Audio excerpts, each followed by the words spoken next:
So what's up everybody? Today we're going to be talking about quadratic equations. What is quadratic equation? It's a mathematical sentence with a degree of 2 that is written in standard form.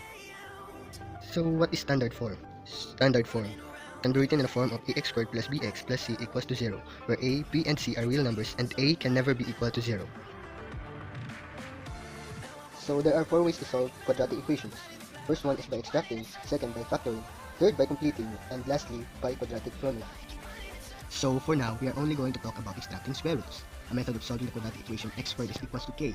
It has 3 main properties. The first one, if k is greater than 0, then x squared equals k has 2 roots, or x is equals to positive negative square root of k.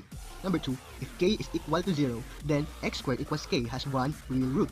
Number 3, if k is lesser than 0, then x squared equals k has no real root. Now let's move on to the examples.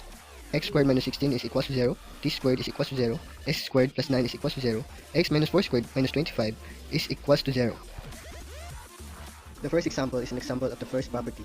Just add 16 both sides, then square root still both sides, and you will arrive with positive negative 4. The next one is an example of the second property, which is if k is equals to 0, then x squared equals k is equal to 0.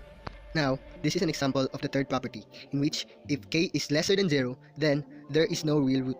Here's another example. Just add 25 both sides to arrive with x minus 4 squared equals to 25. Then square root both sides to get x minus 4 is equals to 5. So from this point, you will arrive at two answers, which are x is equals to 5 plus 4 and x is equals to negative 5 plus 4. So from this point, you will have two final answers, which are x is equals to 9 and x is equals to negative 1. So to check if our answers are correct, we just need to substitute it to the equation. So as you can see, we all got 0 is equals to 0. So that means our answers are correct. End of lesson. Extracting square roots, but not for quadratic equations. That's 2 minutes. See you next time.